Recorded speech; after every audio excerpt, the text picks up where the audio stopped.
Hey guys, Jennifer Brave here, and today we're going to be learning about how to tell if you might be an Enneagram Type 5. If when you learn something new, you like to learn about it really in depth. If learning what just the average layperson perhaps might learn, if that's not satisfying enough to you, you might be an Enneagram Type 5. If you consider yourself to be a very private person, especially emotionally, you might be an Enneagram Type 5. If you feel just kind of like a small person or an insignificant person, you might be an Enneagram Type 5. If you feel weird, just different, and if you have a fear of really opening up to other people and sharing who you are with them because you just feel so out of place and you don't think that you would find somebody that could really understand you or connect with you, you might be an Enneagram Type 5. If you are really picky about factual accuracy, you might be an Enneagram Type 5. If you like to stay home a lot and you don't like being out around other people, you might be an Enneagram Type 5. If you enjoy people watching more than actually engaging in conversations with other people, you might be an Enneagram Type 5. If you hate working with other people because they're fucking stupid, and you know that if you just solve problems and work on things by yourself, you can get them solved, and that's how you prefer to do it, you might be an Enneagram Type 5. If you view humanity collectively as the sheeple, you might be an Enneagram Type 5. If when you're working on something, it could be an assignment for school, it could be a project for work, or it could just be a hobby, something that's really important to you. If when you're working on it, you just never feel done, you can always find something wrong with it that needs to be improved upon, or you can find a place where it's lacking, that it needs something extra added to it. If you just can't get to that place where you feel satisfied with what you have created, you might be an Enneagram Type 5.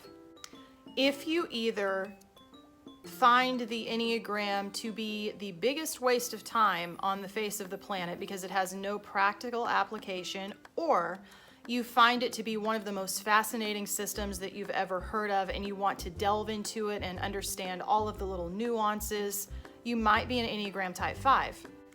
If you know that you're smarter than other people, or at the very least, if you know that you are perhaps more well-educated or more well-researched in a particular area, if there's just, things that you know more about than other people, and that's kind of where you get your sense of pride. Maybe even you feel a little smug about it, or you kind of have this elitist attitude. You just feel proud that you're the person that knows a fuck ton about, whatever it is. If that applies to you, you might be an Enneagram Type 5. Plain and simple. If you just love learning, you might be an Enneagram Type 5. If you think constantly, and you might have to pay attention to this one because any time with emotional processes, cognitive processes, behavioral processes, relational processes, anything that we do constantly, we don't realize that we do because we do it constantly. Just like we don't realize that we have consciousness because we're constantly conscious of everything that's going on around us and inside of us. So that might take some examination, but if upon that examination you realize that you're the sort of person that is constantly having thoughts, images in your mind, perhaps actual words that you're saying, talking to yourself, memories, planning the future, piecing together problems or schematics, or ruminating on something that you know and putting it together into a bigger picture to understand it better. All of those are forms of constant thinking. If that applies to you, you might be an Enneagram Type 5. If you have just terrible time management skills, you might be an Enneagram Type 5. I'm just saying, Yeah.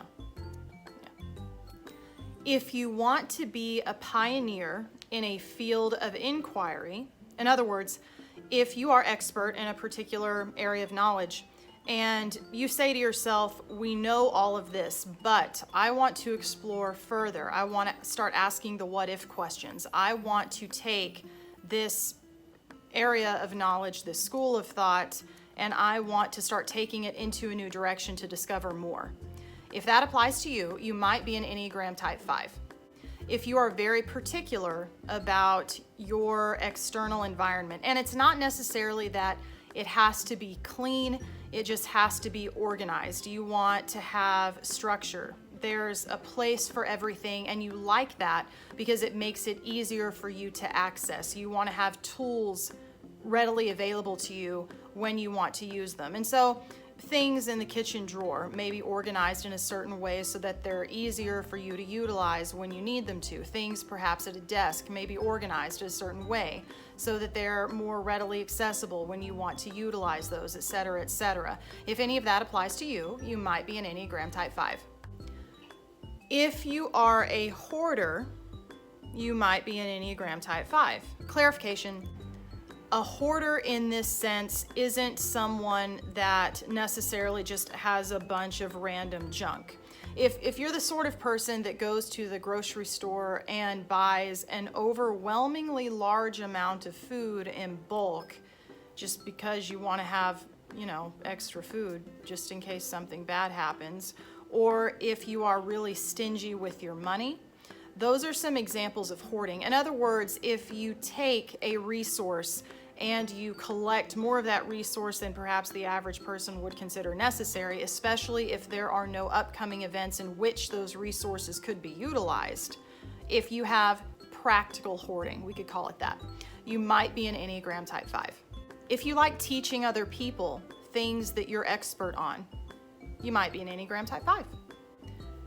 If you have a very prominent internal struggle between wanting to have intimacy and attachment and relationships with other people on an emotional level, but you are absolutely terrified of being emotionally attached because you're afraid that you will lose yourself to that person. Not that you'll become someone different for them, but that you won't have your privacy anymore. They'll invade your personal space and you won't have anywhere to retreat if you feel overwhelmed. If you've got that struggle always, it's right there. And again, that's one of those things you might have to kind of stop and think about because that's usually a constant for Type 5s as well. But if that's something that is a key theme in your life, you might be an Enneagram Type 5. So those are just a few ways to tell if you might be an Enneagram Type 5. As usual, if most or all of those apply to you, you might consider that as your Enneagram type. And that is all for today. Thanks. All of that stuff. Disco is too great, it's too fun for it to disappear.